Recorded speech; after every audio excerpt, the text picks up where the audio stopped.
One day at the hospital where I am employed, I unexpectedly crossed paths with Jessica, a friend of my mom. With a surprised tone, she questioned my presence, stating that I seemed completely out of place. She warned me that if I came seeking a job, I wouldn't find one, instructing me to go back home. Jessica's unexpected comment left the surrounding doctors in a state of frozen uncertainty.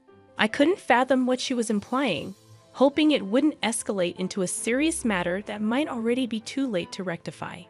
It appeared Jessica hadn't grasped that making an enemy out of me wasn't wise. However, silence was no longer an option. Addressing Jessica directly, I couldn't help but wonder if she was fearless or simply clueless. With a perplexed look, as if she didn't comprehend the meaning at all, she responded, "Huh? What are you talking about? Let me introduce myself. I am Emily, a 35-year-old mother with an active 7-year-old daughter and a mischievous 1-year-old son.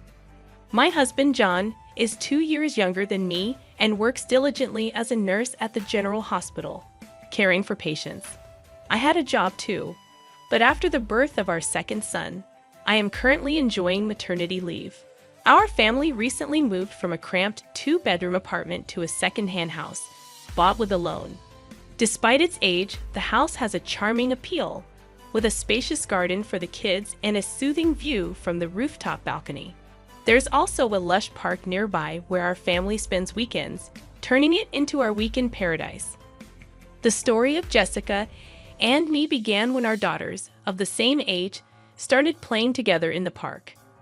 Jessica, a surgeon at the same hospital where John works, wore designer clothes, and her daughter followed suit in renowned brands. Excited by the coincidence, she expressed a desire to meet my husband, leading to a planned tea gathering at our house. However, upon Jessica's arrival, she displayed blatant rudeness, appraising our belongings and questioning the history of our house. Her impertinent remarks continued during tea, questioning John's choice of being a nurse and suggesting financial instability. Each word cut deep, leaving us at a loss for words. After she left, I apologized sincerely to John for the uncomfortable experience.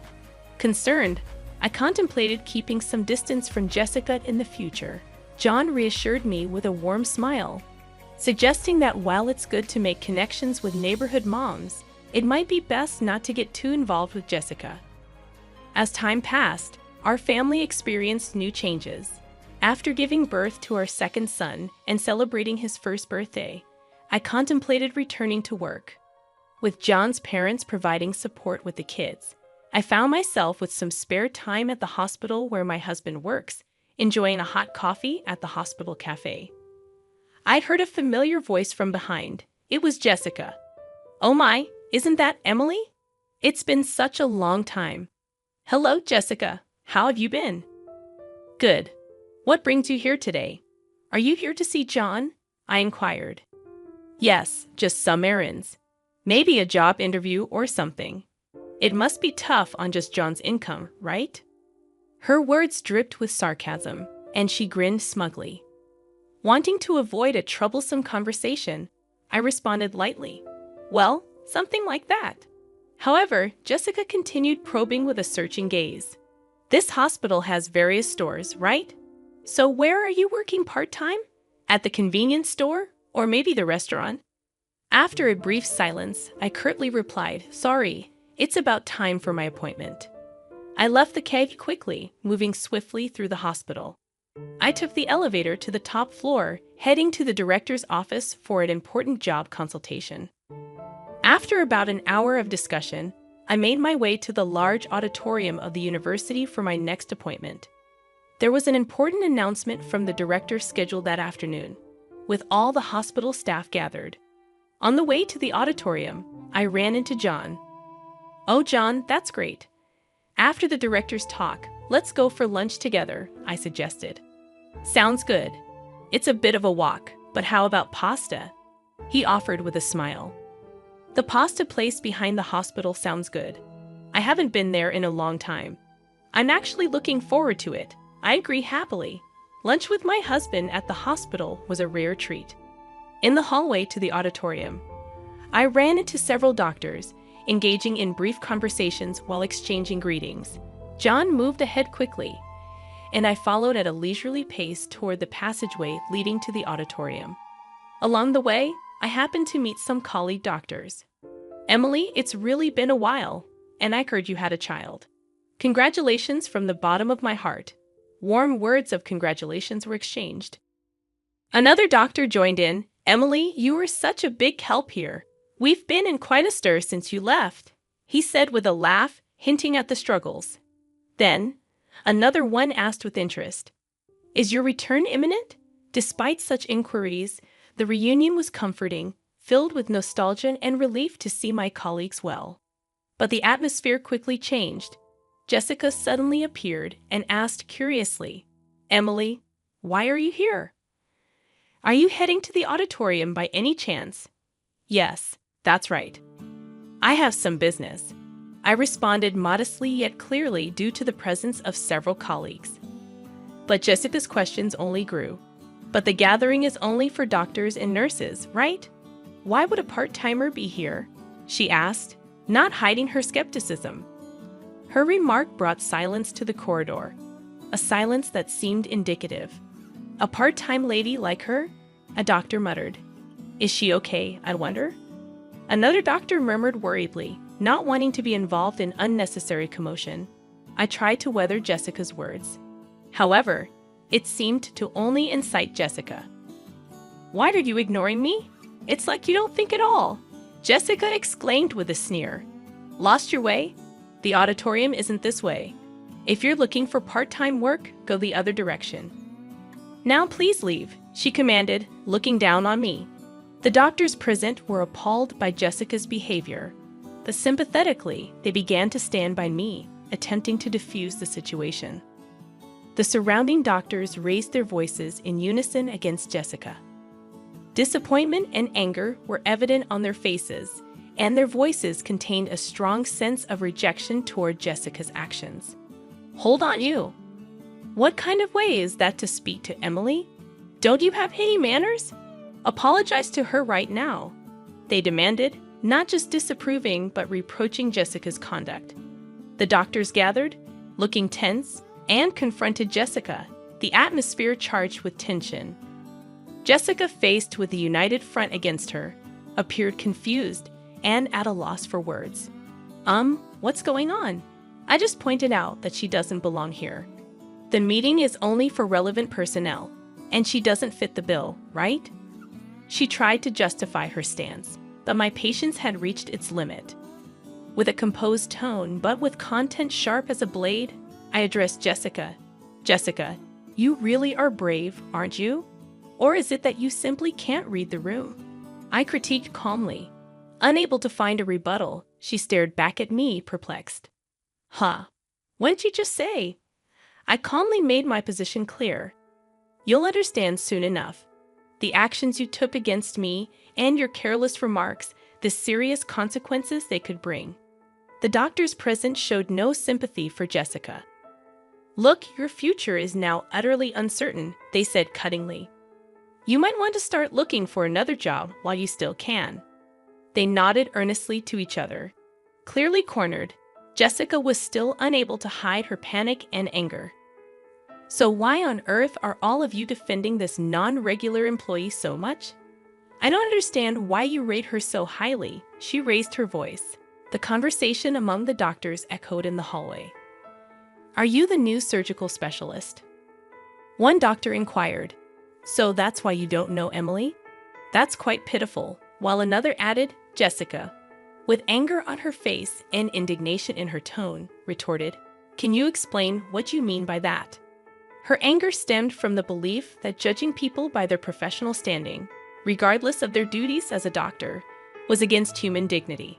The fact that someone with such values was in our workplace was deeply shocking to me, and I couldn't help but feel distrustful. Jessica seemed unaware, but in fact, I was the very person she should respect the most. The other doctors completely ignored Jessica's questions and left her with cold stares, quietly leaving the scene. Then, I stated calmly, "Well, Jessica, we can talk more about this later." You may find my husband's position as a nurse pitiable, but no matter how hard you try, you can never be like John. Besides, the fact that you find meaning in competing shows a great misunderstanding on your part. Jessica became flustered. Wait a minute. Who on earth are you? You're not just a part-timer, are you? She raised her voice. I smiled secretly and replied, as I've already said, you'll come to understand shortly. And with that, I hurried off toward the auditorium. As I entered the auditorium, a large number of doctors had already gathered, and the director stood in front of the screen. Thank you all for gathering here during your busy schedules. Today, I would like to discuss the future direction of our hospital. He began and then proceeded to make an important announcement. Seeing John in the crowd, he approached me and whispered, Emily, good timing. I happened to overhear a bit earlier. Was there some trouble with Jessica? Yes, she did point out something minor, but it's not a big deal, I replied. Interestingly, it seems she has misunderstood me for a part-time worker at this hospital, I replied. John looked incredulous and responded, No way, Emily, as a part-timer? We couldn't help but suppress our laughter at the absurdity of the situation. Amidst this, the director concluded the explanation of the annual business plan and moved on to a significant personnel announcement. As you all know, our hospital is well-staffed with an adequate number of doctors and nurses. To further improve the quality of our medical services, we plan to actively implement overseas training programs. The first training is scheduled in 2 months, and we will select 5 doctors and 5 nurses for it, he declared. This announcement was met with cheers from the attending doctors, and everyone was excited about the prospect. Overseas training meant an excellent opportunity to learn about the latest medical practices in the world.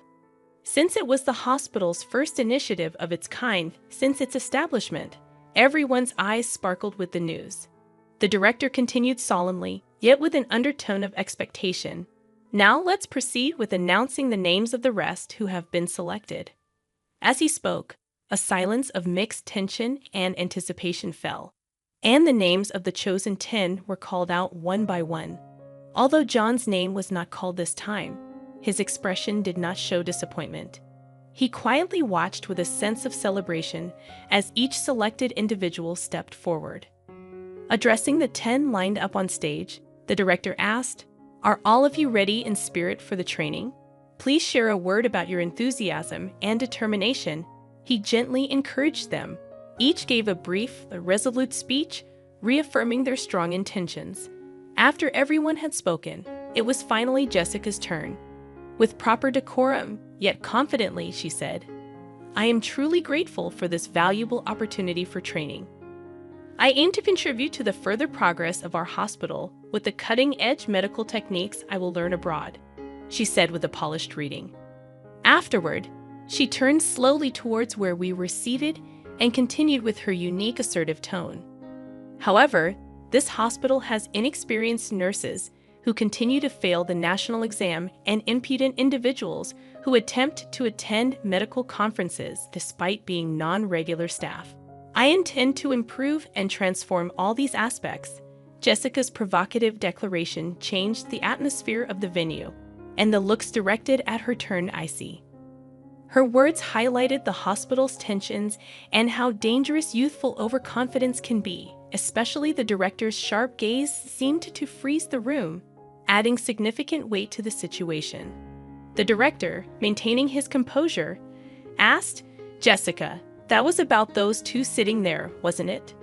His smile was calm yet did not reach his eyes.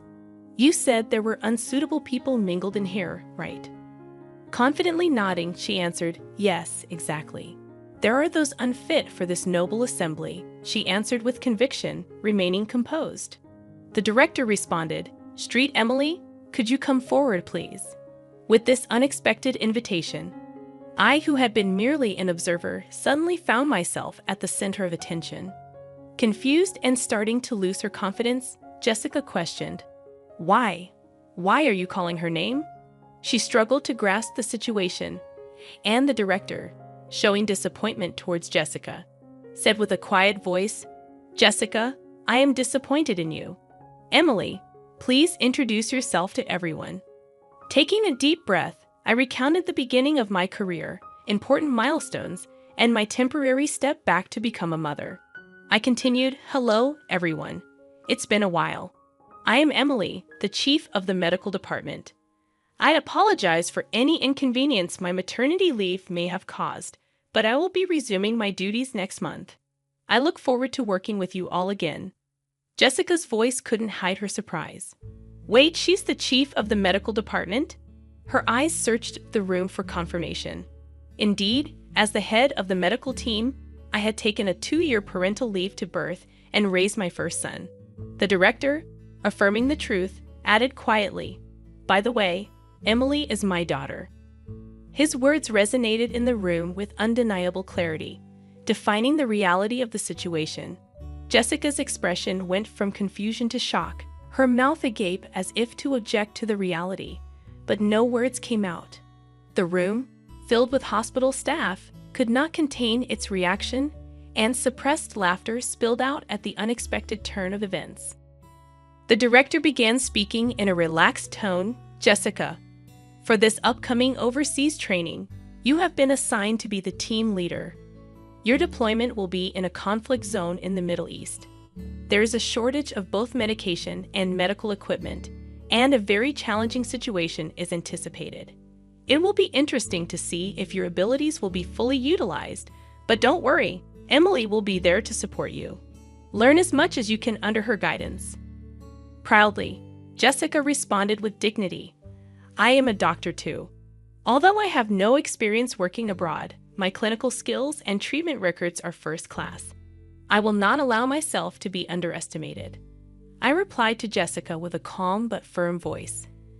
"Let me make one thing clear, Jessica. In the near future, I am going to take over the directorship of this hospital from my father. Do you understand the weight of this fact?" Jessica's expression stiffened, and seeing this, I continued, "Yes, it seems you understand. Well, depending on my decision, your future in this hospital may be affected."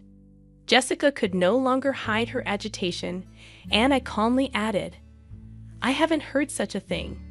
Jan intervened, calmly adding his words, "Jessica, we had not informed you about that matter beforehand. Your disrespectful attitude towards Emily may well be something you deeply regret in the future." Towards the end of the meeting, the director stated firmly, "Please, everyone, a bit of silence. Jessica, in the discussions here, in the end, results are everything. No matter how excellent you may be, that is just one aspect. What's important is the results you can achieve in this hospital, and on that front, I have great expectations of you." Jessica fell silent at the director's words, bowed her head, and nodded without saying anything. The director concluded with that, today's meeting is adjourned." As his words ended, everyone in the auditorium stood up and returned to their respective places. Stepping out of the director's office leisurely, I casually said, "Shall we go for lunch?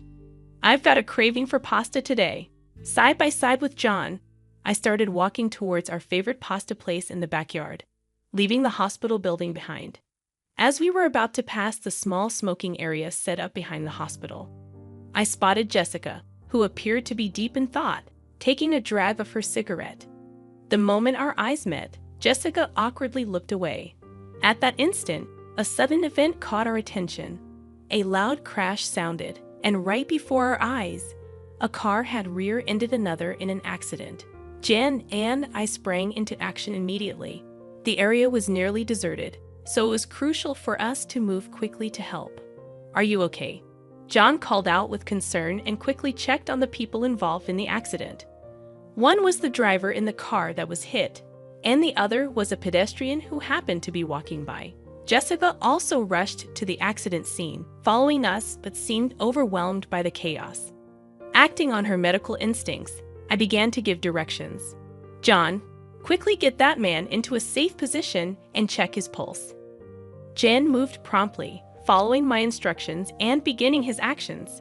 As an emergency nurse, John had been granted special opportunities to accumulate frontline medical experience, including attending surgeries conducted by me. I had trained him rigorously, and he had developed exceptional practical skills. I then directed Jessica with calm and clarity. Jessica, check if that elderly person is bleeding and assess their level of consciousness. However, Jessica seemed paralyzed by the seriousness of the situation, standing still without moving. My voice grew firmer as I insisted, Jessica, do you understand what I'm saying? Please respond quickly. Her voice had a hint of tension as Jessica replied, yes. What should I do? Her panic was evident, and instead of helping, it seemed to add to the confusion at the scene. I rebuked Jessica firmly yet patiently. Don't you know what to do in an emergency? I doubt you're even a surgeon. Jessica responded with an attitude that could be perceived as anger, saying, That's not true. There's nothing I can't do. However, her actions, though active, clearly lacked effective measures, and she was just bustling about the scene. I then looked to John. John, could you measure that elderly person's blood pressure and make sure there's no bleeding? I gave the orders with composure. John promptly replied, Understood, and began to prepare for controlling the situation. The accident scene began to regain some order with a swift response from me and Jan. John spoke to Jessica with an unusual sternness. Jessica, come over here and help, he directed. Jessica complained. What do you mean? A nurse asking for such a thing? But John cut her off. This is no place for someone who can't do anything. If you're not going to be of help in this critical moment where lives are at stake, please step back, he said decisively. Jessica was at a loss for words and stepped back from the scene silently. John reviewed the situation and reported to me, the vitals are stable, but there might be internal damage. We should conduct a thorough examination as soon as possible. As professionals, they demonstrated readiness to collaborate with other medical staff around them, doing their best for the patients. I directed the response with a steady demeanor. Let's begin the procedures then. The driver over there seems to be disoriented, but I don't see any serious symptoms. Let's move him out of here. I then turned to Jessica. Could you please call an ambulance on your cell phone? Despite my words, Jessica stood frozen, unable to move. I addressed Jessica with suspicion. Jessica, I'm speaking to you. Do you hear me? Jessica seemed confused, hesitatingly murmuring, what's the number for the ambulance again? Jan intervened. Just give me that phone. He stepped in and took over, arranging for the ambulance. About 5 minutes later, police and fire department personnel arrived, and the once chaotic accident scene started to be sorted out gradually. People gathered, including doctors, department heads, medical students, and even professors. But without being disturbed by this, I spoke to Jessica with calm and stern emphasis on the gravity of the situation. To be frank, Jessica, your actions earlier were more of a hindrance than a help. What exactly can you say you've accomplished? I posed the direct question. Jessica was silent, unable to answer. In the medical field, every minute, every second can determine the outcome. This is not a place to protect your ego. Jessica's voice was barely audible as she apologized, I'm sorry. The crowd at the accident scene quietly observed their exchange, and the director himself was also present. Jessica just seemed out of place and embarrassed. I continued, addressing Jessica. You've looked down on Jan as just a nurse, but the fact is your positions are different. There's no meaning in comparing you and John. He is one of the most competent nurses in this hospital. Can't you see now how powerless and insufficient your actions were in this situation? I confronted Jessica with the truth. Jessica retorted somewhat stubbornly. If I had more experience in emergency situations, I could handle it perfectly well. But John sensed the uncertainty behind her words and calmly exposed her vanity. You're always driven by a desire to have your accomplishments recognized. However, contrary to the superficial appraisal, your actual skills in the field are still immature. You've just demonstrated that fact yourself, he asserted. He continued, adding insult to injury. You say you'll gain experience in emergency treatment in the future, but this moment is also a practical situation. Given your current state, it's unlikely you'll have further opportunities to experience the field in the future. Jessica's confidence began to show cracks, and she seemed on the verge of tears, conscious of the surrounding eyes. Yet, the medical field, dealing with lives, demands proper judgment and strictness. Therefore, I had to convey a decision that would impact Jessica's future. Jessica, I regret to say this, but your name will be removed from the Overseas Training Program candidate list, I declared. Jessica was taken aback. I looked to the director for confirmation. Father, this decision is acceptable, correct? The director nodded deeply. No problem. This incident has given me a clear understanding of her. We have always selected trainees based on their grades, but it may be necessary to reconsider our selection system in light of this. His quiet but firm response marked a moment that signified a complete defeat for Jessica. With a calm but resolute voice, I advised Jessica, it's important for you to relearn from the basics. Only then will you have the right to compete at the same level as John. Also, take to heart the dangers of judging a person's worth by their appearance. While I considered letting you go from the workplace, I have decided to give you one more chance, the last chance. Make the most of this opportunity and show us your full effort. I advised Jessica, sternly yet justly. Afterward, they quietly left the scene, but the looks from the doctors around Jessica were cold, filled with disappointment and disapproval. Their evaluation of her future was seemingly already set. Weeks passed, and the long-awaited departure day for the overseas training arrived. Jen and I headed to the airport, excited to acquire new knowledge and experience. As for Jessica, I had heard that she resigned from the hospital just a month after the incident. She couldn't endure the cold stares of those around her and ultimately chose to prioritize her pride. Personally, I thought that it was for the best. A doctor who puts pride at the forefront doesn't deserve to hold patients' lives in their hands, and no one would want to entrust their life to such a person. On the way to the airport, I spoke to John with words filled with hope. John, let's use our abilities to turn this hospital into one of the most renowned places in the world. Jen, sharing that passion and reaffirming his determination, replied, That's right. I need to work even harder and obtain my medical license as soon as possible. And so, I quietly vowed to myself once more my unwavering resolve as a doctor to fulfill my duties.